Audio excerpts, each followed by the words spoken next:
मुक्तिबोध पढ़ रहे थे हम। कविता थी लकड़ी का रावण। कविता के कुछ पद हमने पढ़ लिए थे, अब आगे देखते हैं। लकड़ी का रावण जो पूंजीवाद का प्रतीक है, वो खड़ा है सबसे ऊपर, खुद को मानता है और देखता है प्रजातंत्र को, लोकतंत्र के लोगों को, जनता को, भीड़ को, और ये मानता है कि मैं सबसे ऊपर हूँ, सुरक्षित हूँ। ये मानता है कि ये लोग कोहरे के समान हैं, असंगठित हैं, चितराए हुए हैं, एकजुट नहीं हैं, अपनी ज़रूरतों में उलझे हैं और ये मुझे नहीं जीत सकते। उसमें अहम है, अहंकार है, घमंड है कि मैं सर्वश्रेष्ठ हूँ और मुझे कोई जीत नहीं सकता। वो खुद को विराट पुरुष समझता है। देखो यहाँ पे, यहाँ से देखो,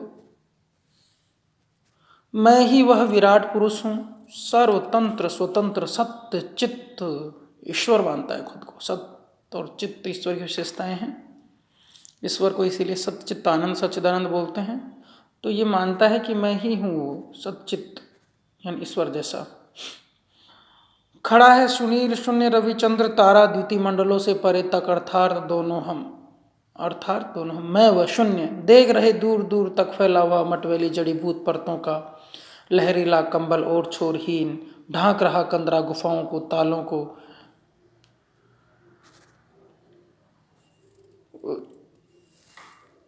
देशों के मैदानी दृश्यों के प्रसार को।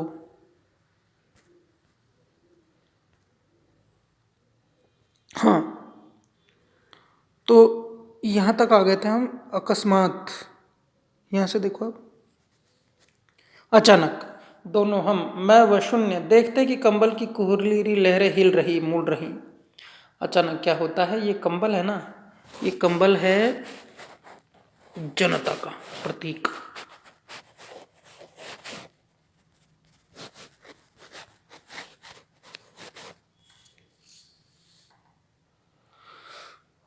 हिल रही, मुड़ रही, क्या यह सच? पूंजीवाद देखता है कि अब इस प्रजा में, इस भीड़ में, इन लोगों में जागरूकता फैल रही है। ये हिल डुल रहे हैं, यानी इनमें जागरूकता आ रही है, चेतना आ रही है, चेतना आ रही, जागरूकता आ रही है। कंबल हिल रहा है, मुड़ रहा है, यानी इनमें चेतना आ रही है। क्या ये सच है?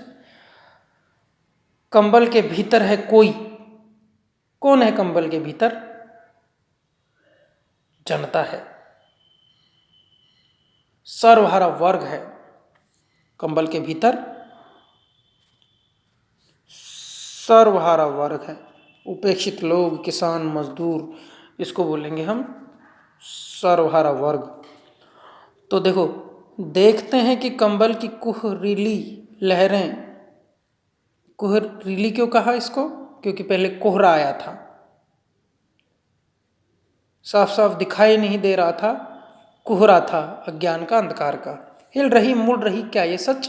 कंबल के भीतर है कोई जो करवट बदलता सा लग रहा। फैंटेसी है ये, कल्पना है ये। जैसे कंबल है, चारों तरफ कोहरा है, धुंध है, कुछ दिखाई नहीं दे रहा, बहुत ऊंचा एक कोई ऊंचे सी जगह से देख रहा है कोई कंबल, मानो ये असंगठित मजदूर और किसान, इनके ऊपर अज्ञान का कंबल है।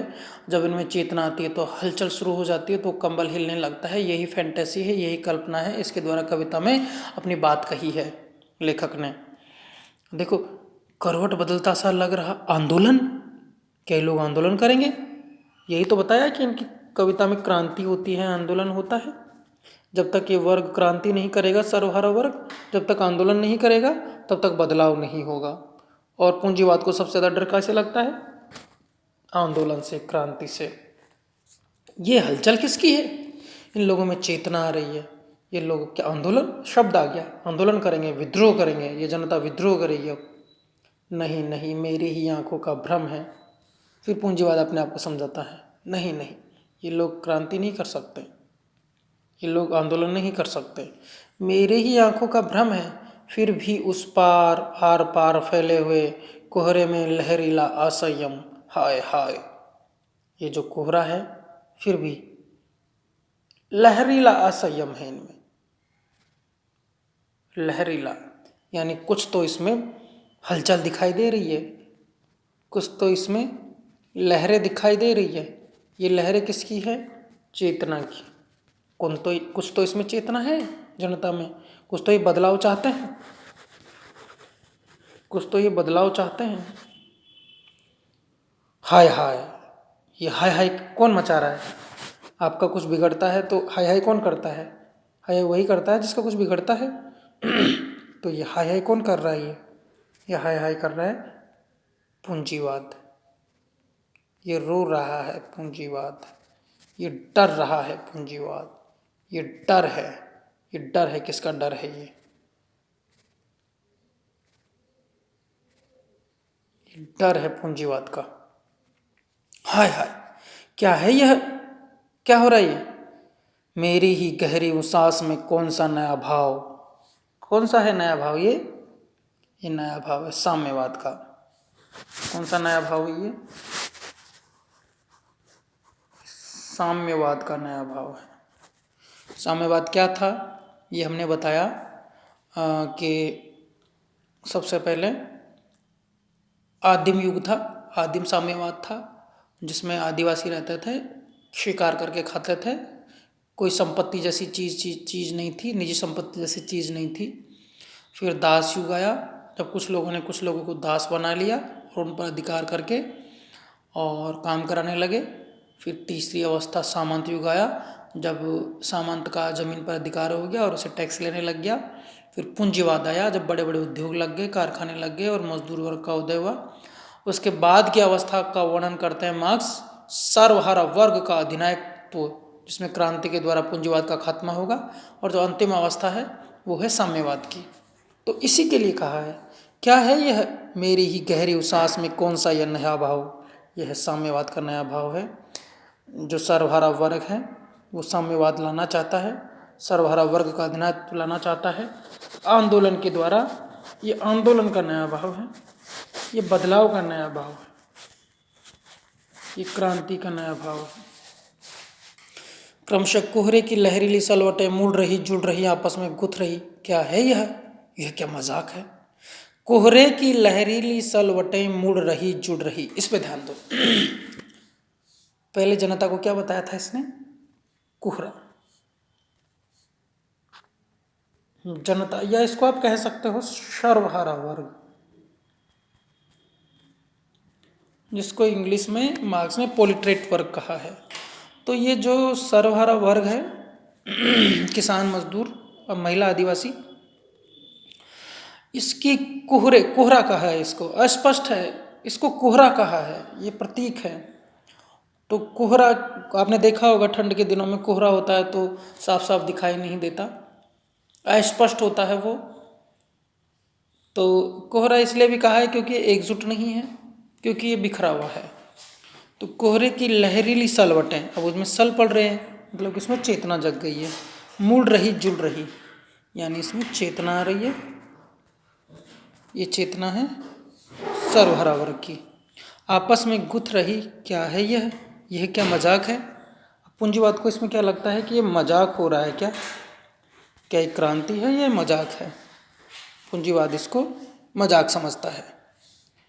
इसको डर है कि कहीं पे ये क्रांति नहीं हो जाए। तो आपस में जुड़ रही, गुथ रही, क्या है यह क्या मजाक है? मजाक समझता है इसको। किसको? आंदोलन को। कौन समझ रहा है मजाक? ये मजाक, ये पूंजीवाद इस आंदोलन को समझ रहा है। ये लोग आपस में जुड़ रहे हैं। देखो ये काम की बात है इसमें। मुड़ रही, जुड़ रही, आपस में गुथ रही। पहले आया था कि असंगठित है सर्वहारा वर्ग, अब क्या आया है? अब ये संगठित हो रहे हैं।